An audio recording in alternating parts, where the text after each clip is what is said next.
നാട്ടുവൈദ്യവും നാട്ടറിവുകളും സംരക്ഷിക്കുന്നതിന് കേന്ദ്ര സംസ്ഥാന സർക്കാരുകൾ നയരൂപീകരണം നടത്തണമെന്ന ആവശ്യവുമായി സാമൂഹികാരോഗ്യ ഗവേഷകനും അധ്യാപകനും നാട്ടുവൈദ്യ പഠന പരിപാടിയുടെ ചീഫ് ഇൻവെസ്റ്റിഗേറ്ററുമായ പ്രൊഫസർ ജോ തോമസ് പരമ്പരാഗത നാട്ടുവൈദ്യവും നാട്ടറിവുകളും സംരക്ഷിക്കപ്പെടുന്നതിനും പരിപോഷിപ്പിക്കപ്പെടുന്നതിനുമായി നടത്തുന്ന ഗവേഷണ പഠനവുമായി ബന്ധപ്പെട്ട് തലശ്ശേരിയിൽ നടത്തിയ വാർത്താസമ്മേളനത്തിൽ സംസാരിക്കുകയായിരുന്നു അദ്ദേഹം. പൈതൃകത്തെ നിലനിർത്തണോ കുറ്റിയേറ്റ് പോകാൻ അനുവദിക്കണമോ എന്ന് തീരുമാനിക്കേണ്ട കാലം അതിക്രമിച്ചിരിക്കുന്നു. പൊതുജനാരോഗ്യത്തെ സംബന്ധിച്ച തീരുമാനങ്ങൾ എടുക്കുന്ന ഡോക്ടർമാർ പഠിക്കുന്ന MBBS പാഠ്യവിഷയങ്ങളിൽ പഠിക്കുന്ന 26 വിഷയങ്ങളിൽ പൊതുജനാരോഗ്യം ഉൾപ്പെട്ടിട്ടില്ല എന്നതും ജീവിതശൈലി രോഗങ്ങൾ എന്ന പേരിൽ രോഗങ്ങളെ ക്രമീകരിച്ചതും കേരളത്തിൽ നടക്കുന്ന ആരോഗ്യ സംരക്ഷണ ചർച്ചകളിൽ ഉൾപ്പെടുത്തണമെന്നും അദ്ദേഹം പറഞ്ഞു. അവരുടെ സാമൂഹ്യ സാമ്പത്തികമായിട്ടുള്ള വൈകല്യത്തിനെ പറ്റിയുണ്ട്. പിന്നെ മൂന്നാമത് അവരടുത്ത ജനറേഷനിലേക്ക് അവരുടെ അറിവ് എങ്ങനെ ട്രാൻസ്മിറ്റ് ചെയ്യാനുള്ള സാധ്യതയുണ്ട്, അതിനുള്ള നടപടികൾ എന്തൊക്കെയാണ്. പിന്നെ പരമ്പരാഗത വൈദ്യത്തെ പറ്റിയുള്ള അവരുടെ കാഴ്ചപ്പാട് സൊസൈറ്റിയിൽ എങ്ങനെയായിരിക്കണം. പിന്നെ നാലാമത്തത് പരമ്പരാഗത വൈദ്യത്തിന് പ്രാഥമിക ആരോഗ്യരംഗത്തുള്ള എന്തെല്ലാം കോൺട്രിബ്യൂഷൻ നടത്താൻ സാധിക്കുന്നുള്ളതിനെ പറ്റിയൊരു അവലോകനം. ഏറ്റവും ഒടുവിൽ പരമ്പരാഗത വൈദ്യന്മാരുടെ പൊതുജന ആരോഗ്യത്തെപ്പറ്റിയുള്ള കാഴ്ചപ്പാട് എന്താണ്. ഇത്രയും കാര്യങ്ങളാണ് പ്രധാനമായിട്ടുള്ളത്. മൊത്തത്തിൽ 68ഓളം ക്വസ്റ്റ്യനുണ്ട്. ഇത് ഫില്ല് ചെയ്യാൻ വേണ്ടിയിട്ട് ഏകദേശം 1 മണിക്കൂർ എടുക്കും.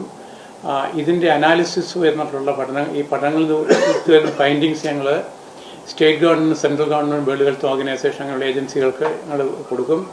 ഇത് ഞങ്ങൾ പ്രതീക്ഷിക്കുന്നത് ഹെൽത്ത് ഒരു സ്റ്റേറ്റ് സബ്ജക്റ്റാണ്. അപ്പോൾ സ്റ്റേറ്റ് ഗവൺമെൻറ്റോ സെൻട്രൽ ഗവൺമെൻറ്റോ പരമ്പരാഗത വൈദ്യത്തെപ്പറ്റി ഒരു പോളിസി ഫ്രെയിംവർക്ക് അതാണ് ഈ പഠനത്തിൽ നിന്നൊരു ഡിമാൻഡായിട്ട് വെക്കാനുള്ളത്.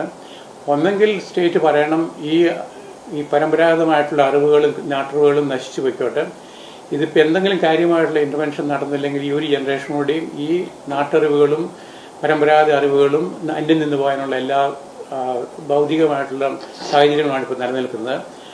അതിനെ നിലനിർത്തുകയും അതിനെ പ്രോത്സാഹിപ്പിക്കുകയും അതിനെ മുന്നോട്ട് കൊണ്ടുപോവുകയും ചെയ്യണമെങ്കിൽ അതിനനുസൃതമായിട്ടുള്ള നിയമ നടപടികളും പോളിസി ഫ്രെയിംവർക്ക് ഉണ്ടായിരിക്കണം. വാർത്താ സമ്മേളനത്തിൽ ശാന്തിഗ്രാം ഡയറക്ടർ L. പങ്കജാക്ഷൻ, വൈദ്യ മഹാസഭ ദേശീയ ചെയർമാൻ മാന്നാർ G. രാധാകൃഷ്ണൻ വൈദ്യർ, ദേശീയ general secretary professor A. Vijayan, സംസ്ഥാന general secretary PN Burhanuddin Gurukkal, Himalaya pharmacy വൈദ്യൻ M. Abdulla, Janvani FM radio station director Nirmal Mayyazhi എന്നിവർ പങ്കെടുത്തു. അപ്പോൾ എന്തെങ്കിലും ഒന്ന് ചെയ്തില്ലെങ്കിൽ ഞങ്ങളെ സംബന്ധിച്ചിടത്തോളം നിലനിൽപ്പാകും. അതിന് പോരാനിപ്പോൾ കൂനിന്മയ കുരുവ് പോലെ ഇപ്പോൾ ഒരു മെഡിക്കൽ ബില്ല് വന്നിട്ടുണ്ട്. ഈ മെഡിക്കൽ ബില്ലെന്ന് പറയുന്നത് ബേസിക്കലി നമ്മുടെ ഫണ്ടമെൻ്റൽ റൈറ്റ്സിനെതിരാണ്. അറിയാവുന്ന തൊഴിൽ ചെയ്ത് ഉപജീവനം കഴിക്കാനുള്ള അവകാശം ഇന്ത്യൻ പൗരനുള്ളതാണ്. ഞാൻ 60 വർഷം കൊണ്ട് ചികിത്സിക്കുന്ന ആളാണ്. എനിക്ക് 75 വയസ്സുണ്ട്. അപ്പോൾ ഇപ്പോഴും ഞാൻ ചികിത്സിക്കുന്നുണ്ട്. എൻ്റെ അടുത്ത് വരുന്ന രോഗികൾ ഈശ്വരാനുഗ്രഹം കൊണ്ടും ഗുരുക്കന്മാരുടെ അനുഗ്രഹം കൊണ്ടും അത് ഭേദമാക്കി പോകുന്നുണ്ട്. അപ്പോൾ ഈ രീതി തുടരാനുള്ള സംവിധാനം എങ്ങനെയെങ്കിലും ഉണ്ടാക്കി തരണമെന്ന് പറയുമ്പോൾ ഈ ബന്ധപ്പെട്ട ചില അധികാരിയുടെ ഭാഗത്തുനിന്ന് വരുന്നത് നിങ്ങൾ ആരൊക്കെയാണ്, എവിടൊക്കെയാണ്, എത്ര പേരുണ്ട്, എന്തെല്ലാം ചെയ്യുന്നുണ്ട്, ഇതിനെപ്പറ്റി ഒരു ലിസ്റ്റ് ഇല്ലല്ലോ, പിന്നെ ഞങ്ങൾ എങ്ങനെ ചെയ്യുന്നു. ഇങ്ങനെ 2-3 തവണ അവർ ചോദിച്ചു കഴിഞ്ഞപ്പോഴാണ് ഞങ്ങൾക്ക് ഈ ആശയം പൊന്തി വന്നത്.